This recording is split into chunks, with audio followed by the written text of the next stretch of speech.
We're going to talk about the election results that came out over the weekend. And joining us from the northeast is Ben Sellers. How are you doing, Ben?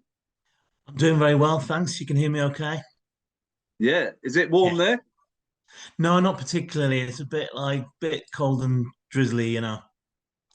Oh, right. Sorry about that. But I'm sure you can live with it. Now, we've had the election results have come in, and I'll just show you this projected share of the vote. It says House of Commons projection, hung Parliament, Labour largest party. If the results from the local elections are copied into the general election, Starmer would be short by 32 seats of a majority. Now, this is what he said about the results. I'll just show this. So turn away if you obviously offended by Starmer.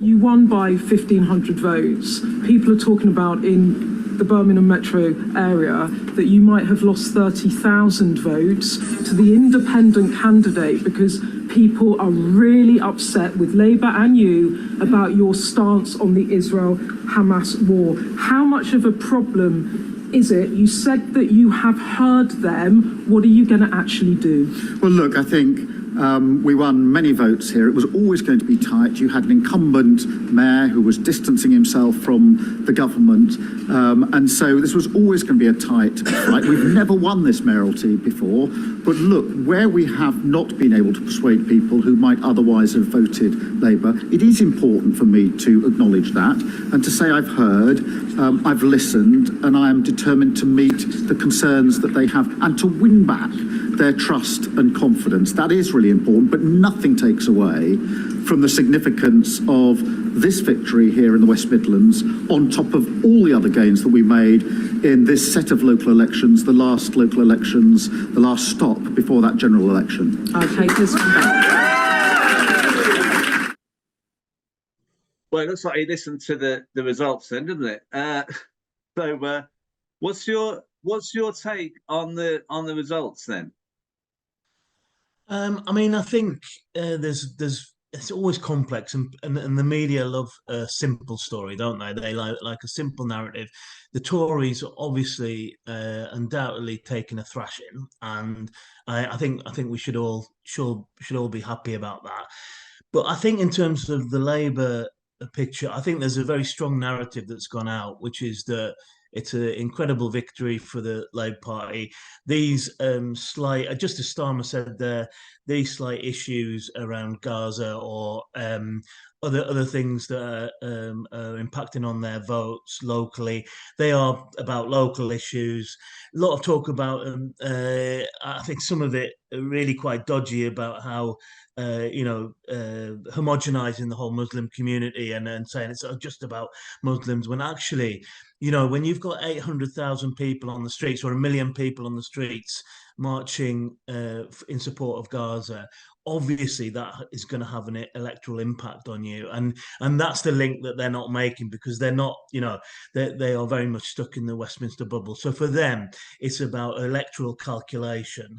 But I think when you look into some of the sort of broader patterns, because what the Labour Party what the Labour front bench will want to do is to deflect and say, well, these are about local issues.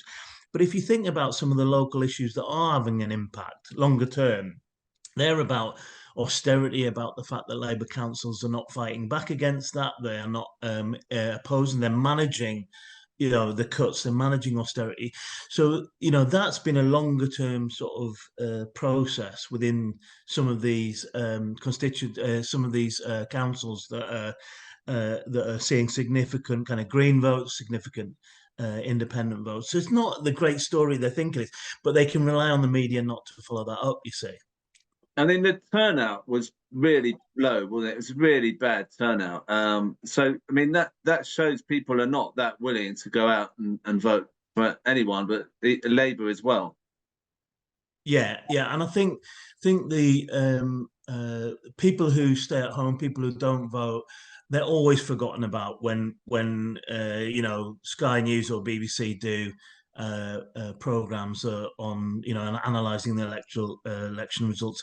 Never ever an issue, because it's not something they're interested in. And also they also think that a huge proportion of that stay-at-home electorate are doing it because they're lazy or they just can't be bothered. They don't understand politics, and so but it has been a factor, and and what happened under the Corbyn years was that quite a large part of that group did come out and vote, and you know, and I think that what is happening now is that Gaza is giving people a bit kind of focus as well. So in places where people may have stayed at home just as a protest against, you know, the fact that the major parties are all saying the same thing, now they're looking out. They're doing a bit of research. They're looking out for their independent candidates. They may be voting Green for those reasons as well. I mean, obviously there are, you know, other reasons why people are voting Green as well, apart from anything else, the fact that Starmer's reneged on his climate policies. So it's always, you've always got to sort of see these things as complex, but there is definitely a build-up now of a significant anti-Labour vote, and I think, you know, if they could respond, if they did have any response to it, I think that they should be very worried about it. But I feel like they're sticking their fingers in their ears, really. When you look at Pat McFadden this morning on doing the news rounds, you can always rely on Pat McFadden to toe the line very clearly. But you know, they're now talking about Gaza as being a, you know, we're very concerned about it. You know, we've been saying almost like, you know, wallpapering over the fact that they are that what Starmer said in the past about supporting actual, you know, the cutting off of water supplies and electricity and so on to Gaza, completely ignoring that and saying and treating it like it's a humanitarian disaster. So a Labour government will make that its priority, you know, to treat this humanitarian disaster. But I don't think that's going to wash, is it? I mean, people who've already worked out what he's done aren't going to suddenly be convinced by them saying this now, are they? No, I think that's the problem they've got, and I mean, it's going to be interesting because it's, to be honest, it's never. I mean, in the northeast, you know, I've done a lot of stuff within Palestinian, you know, campaigns and pro-Palestinian campaigns, and there's a big movement in Newcastle and the whole of the northeast, really. And I think there was some disappointment around, you know, kind of, you know, there wasn't more of a kind of impact, although, you know, there was a couple of Greens that got voted in Newcastle, which is quite significant. But these things take time to sort of coalesce, and, you know, but I think that they don't quite realise the impact of particularly Starmer's words on that LBC interview, which has gone all over. It's become viral. You know, every time they talk about, you know, softening the language around it, that comes up. People say, well, why did you say that? Why did it take you, I think it was 9 weeks or something to even backtrack on that? You know, because they were making that calculation, that very cynical calculation, that they could win more from, you know, being supportive of the Israelis, whatever they did.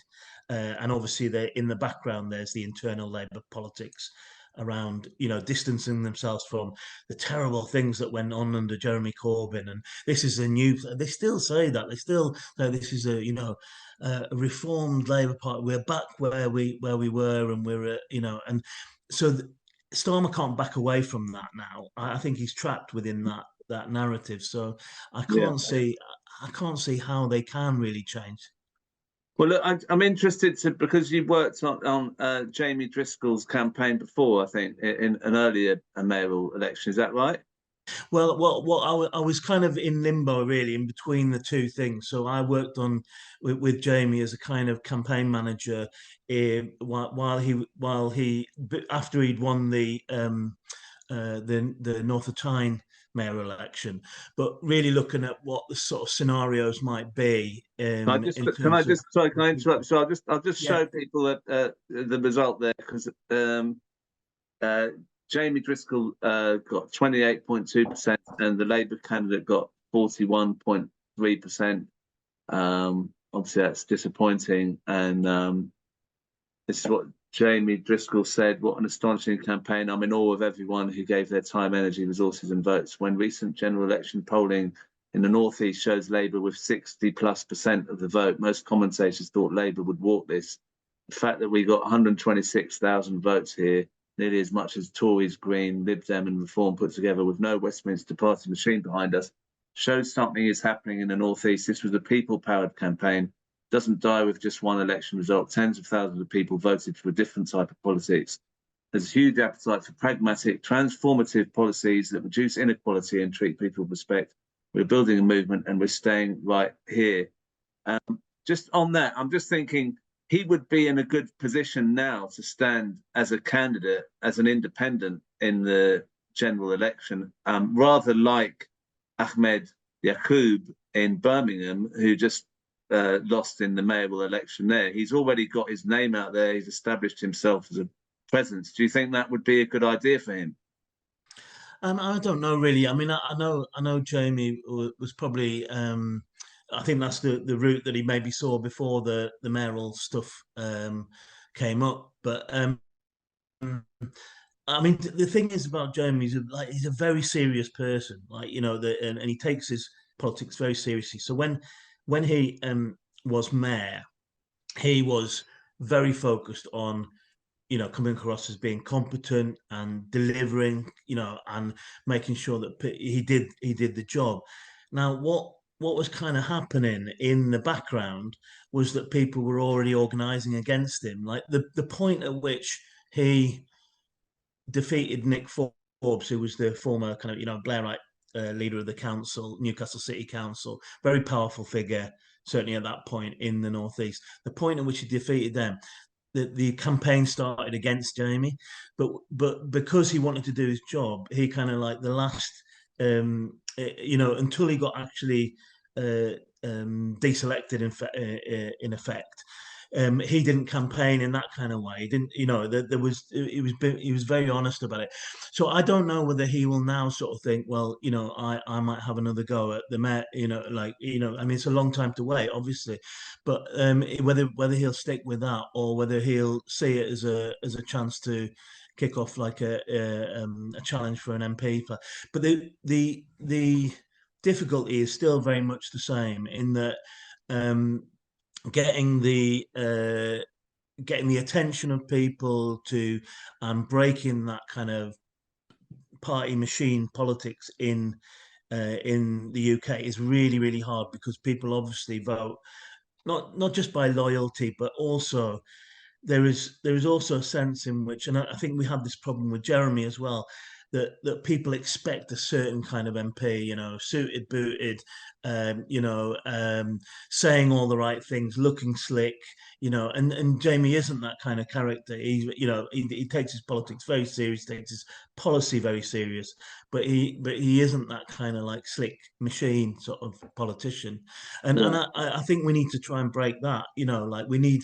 I mean, I said this about councillors as well. We need councillors that are activists. You know, people who really fight for their communities, and we haven't really got that. But this new set of you know, this new thing that's emerging around independence and maybe some of the Green Party candidates as well might change that. You know, right. I just wanted to kind of move on a little bit because what we saw in some of the council seats, council wards, was a defeat for some in some areas where Labour MPs are quite prominent. This one is in Angela Rayner's seat, the Tameside seat. There is definitely a case for some of those Lancashire mill towns where Labour is in danger, aren't they?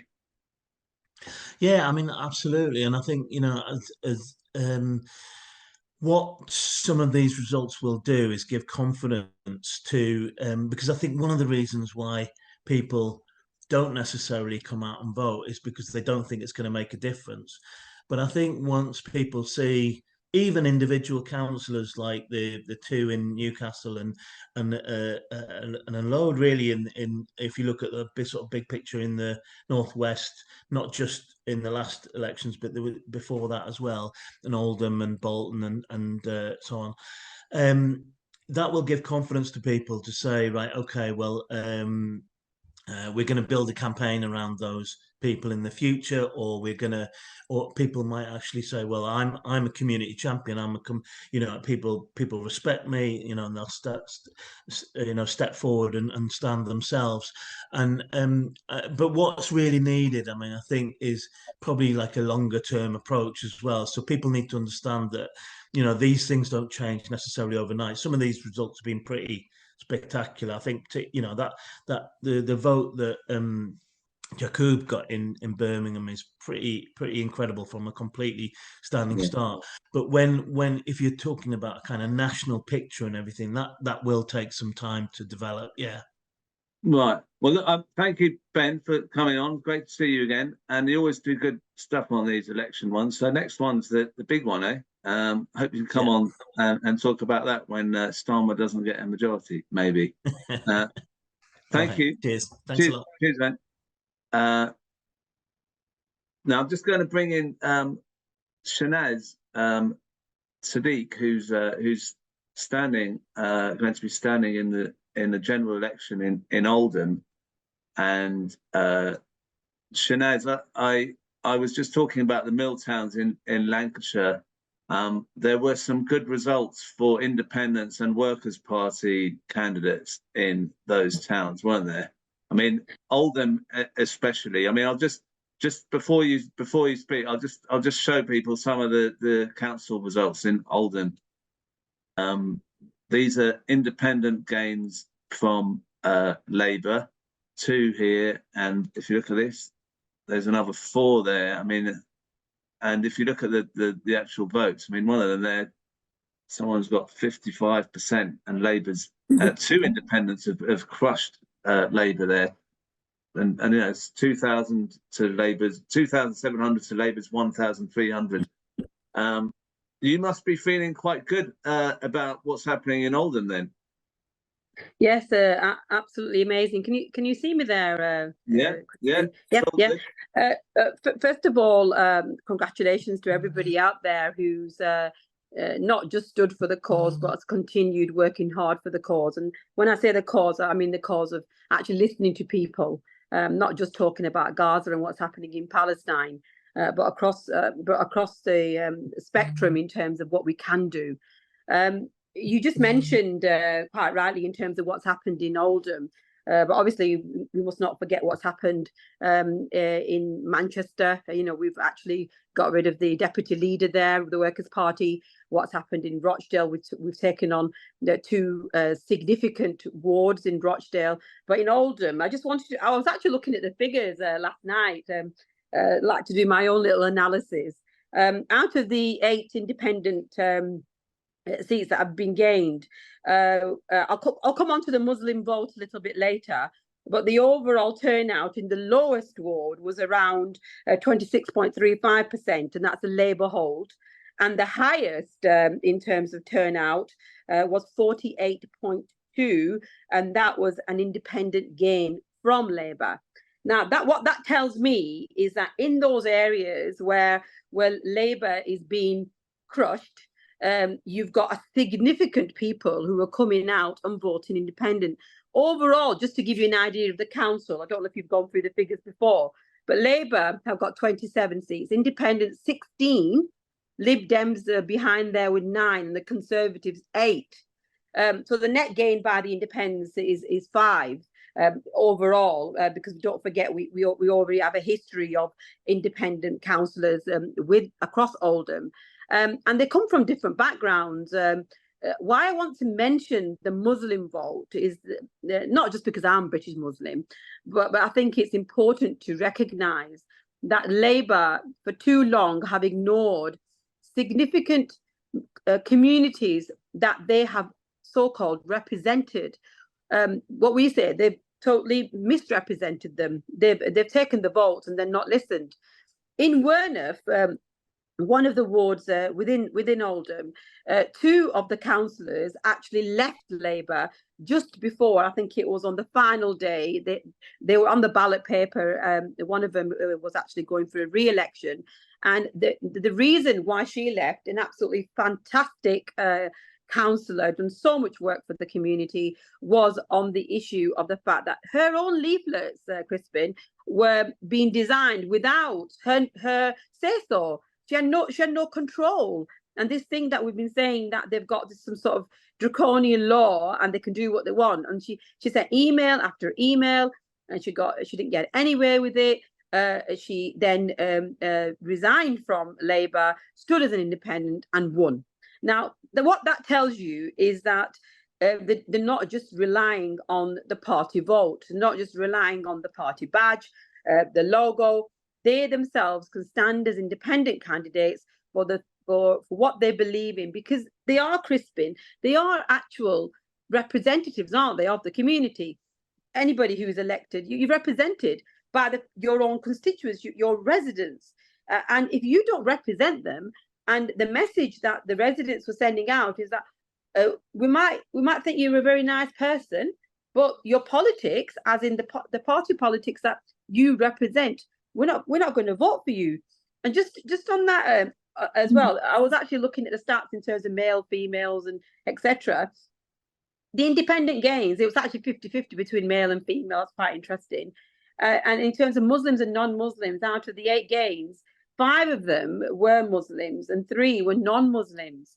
Now, again, in Oldham, it's significantly important. And in those towns where predominantly we have got a significant hold, as in terms of pockets within those communities, you have to listen to people. You have to listen to them.